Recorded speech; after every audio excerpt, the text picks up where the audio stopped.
बता दें, इंदौर के तेजाजी नगर पुलिस ने बुजुर्ग नरेंद्र मेहता की शिकायत पर कांग्रेस के प्रदेश अध्यक्ष जीतू पटवारी के भाई नाना पटवारी, भारत पटवारी और कांग्रेस के जिलाध्यक्ष सदाशिव यादव के खिलाफ फर्जी दस्तावेज बनाकर उनकी तकरीबन 6.5 एकड़ जमीन पर इन लोगों के द्वारा कब्जा किया जा रहा था, जिसकी शिकायत नरेंद्र मेहता ने पुलिस को की और पुलिस ने जांच पड़ताल कर तीनों ही आरोपियों के खिलाफ गंभीर धाराओं में प्रकरण दर्ज किया। लेकिन प्रकरण दर्ज करते ही कांग्रेस इस पूरे माहौल को लेकर कई तरह के आरोप पुलिस पर लगा रही है। इसको लेकर आज कांग्रेस के वरिष्ठ नेता एवं राज्यसभा सांसद दिग्विजय सिंह भी इंदौर पुलिस कमिश्नर कार्यालय पर पहुंचे। इस दौरान उनके साथ में बड़ी संख्या में कांग्रेस कार्यकर्ता मौजूद थे। वहीं जब कांग्रेस कार्यकर्ता वरिष्ठ कांग्रेस नेता दिग्विजय सिंह के साथ कमिश्नर कार्यालय का घेराव करने के लिए पहुंचे तो वहां पर बड़ी संख्या में पुलिसकर्मी भी मौजूद रहे, जिसके चलते जब दिग्विजय सिंह पुलिस के वरिष्ठ अधिकारियों से मुलाकात करने के लिए कमिश्नर कार्यालय के अंदर जाने लगे तो वहां पर पुलिसकर्मी और कांग्रेस कार्यकर्ताओं के बीच धक्का मुक्की भी हो गई। इसी दौरान कांग्रेस के नेता पिंटू जोशी और एक पुलिसकर्मी के बीच हाथापाई की स्थिति भी निर्मित हो गई। वहीं कांग्रेस के वरिष्ठ नेता दिग्विजय सिंह ने यह भी कहा कि सन 1971 से आज तक मैं विरोध में ही रहा, सत्ता में भी रहा, लेकिन आज तक कोई भी प्रशासन को सत्ताधारी दल के रूप में उनके कार्यकर्ताओं के रूप में कार्य करते हुए नहीं देखा है। मेरे 10 साल के कार्यकाल में किसी भी भाजपा के कार्यकर्ता नेताओं पर कोई झूठे प्रकरण दर्ज नहीं हुआ, नहीं उन्हें किसी तरह की कोई प्रताड़ना दी गई। लेकिन इंदौर में यह देख रहे हैं हम कांग्रेस कार्यकर्ताओं को चिन्हित कर उन पर कार्रवाई की जा रही है। जो भाजपा के लोग खुलकर अपने ही दल के लोगों के साथ मारपीट करते हैं, उन अपराधियों पर रियायत बरती जाती है। अभी फिलहाल 1 महीने के अंदर 2 प्रकरण सामने आ चुके हैं। ऐसे प्रश्न बहुत सारे हैं, लेकिन अभी साफ दिख रहा है कि जीतू पटवारी के भाइयों पर झूठे प्रकरण दर्ज कर उन्हें फंसाया जा रहा है। फिलहाल इस पूरे मामले में हमने पुलिस के वरिष्ठ अधिकारियों से मुलाकात कर 15 दिन की कार्रवाई कर पूरे मामले में उचित जांच की चेतावनी दी है। यदि 15 दिन में पुलिस के द्वारा इस झूठे प्रकरण में किसी तरह की कोई जांच नहीं की गई तो इंदौर सहित पूरे मध्य प्रदेश में उग्र आंदोलन किया जाएगा और इसका जिम्मेदार पुलिस होगी। तो वहीं पूरे ही मामले में additional police commissioner Rajesh Dandotiya का कहना है कि पूरे ही मामले में राज्यसभा सांसद ने तेजाजी नगर में जिस तरह से प्रकरण दर्ज हुआ है उस पूरे मामले में उन्होंने ज्ञापन दिया और उस पूरे मामले में आगे जांच कर उन्होंने जो मांग की है उसकी जांच पड़ताल की जा रही है। सन 71 से लेकर आज तक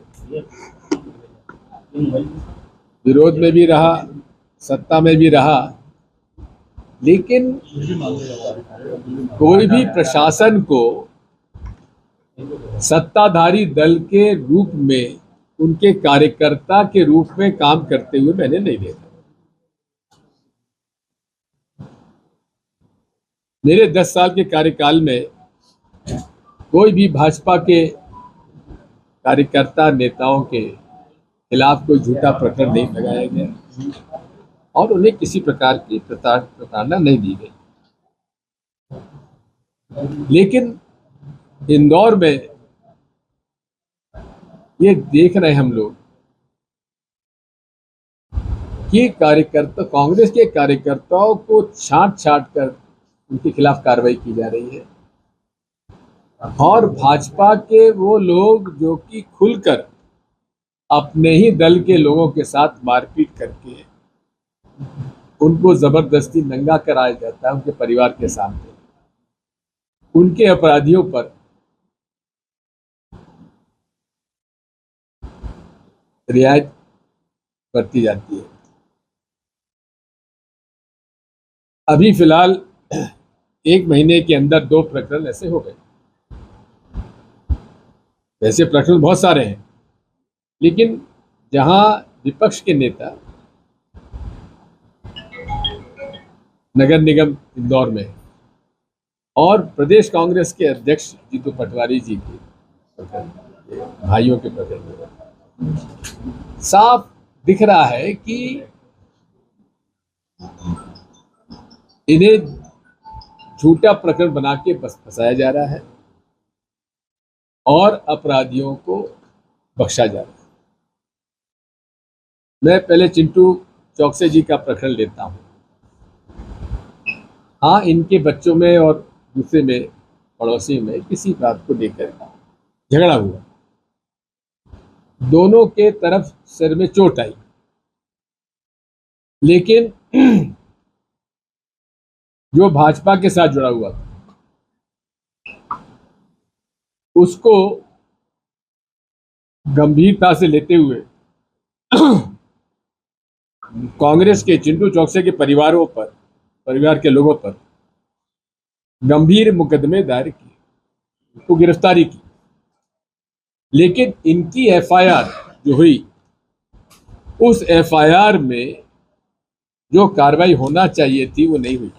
ये हमारी शिकायत है।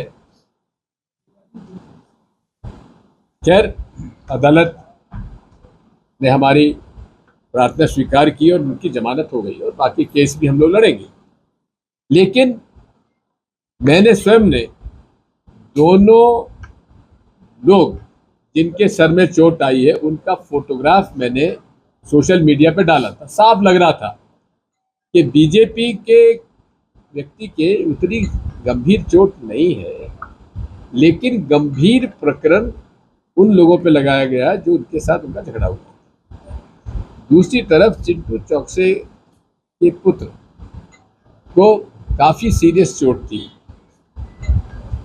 उसका फोटो भी मैंने लगाया और उस पर जिन लोगों ने घटना की उन पर साधारण केस लगाया, उनकी गिरफ्तारी भी नहीं हुई।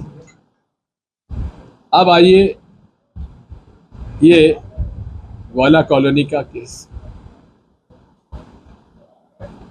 ये केस मुझे थोड़ा सा इसलिए पहले मालूम है कि वर्ष 94 में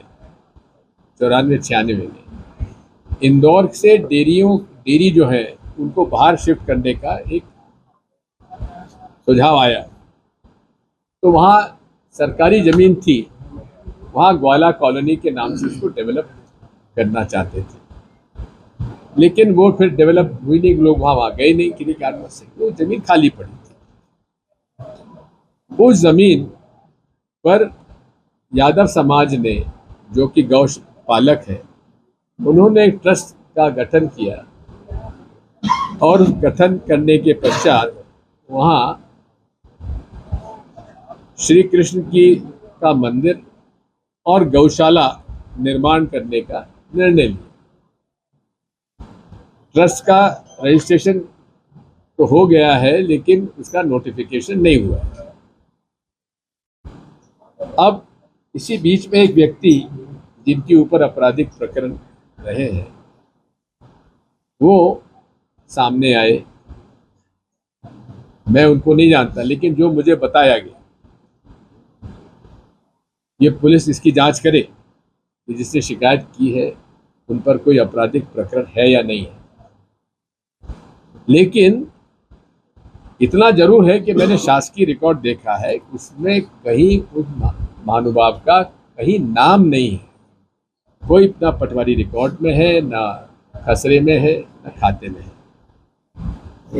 अब वो शिकायत करते हैं कि मुझे मार्च के आखिरी हफ्ते में 15-16 लोगों ने धौंस दपट्टी, पैसा मांगा और मेरे साथ मारपीट की, और उसे पुलिस रजिस्टर करती है मई के आखिरी हफ्ते में, और उसमें प्रदेश कांग्रेस के अध्यक्ष जीतू पटवारी जी के दो भाइयों के खिलाफ मुकदमा दर्ज हो जाता है, जबकि वो उनका कोई लेना देना नहीं, ना वहां कभी हो गए, ना कोई प्रमाण है। अब इस प्रकरण में क्योंकि जीतू पटवारी जी प्रदेश कांग्रेस के सक्रिय अध्यक्ष है और वे दृढ़ता से भाजपा के काले कारनामों को उजागर कर रहे हैं, तो उस बदनीति से ऐसा प्रतीत होता है, उस बदनीति से उनके भाइयों के झूठे प्रकरण बनाए गए।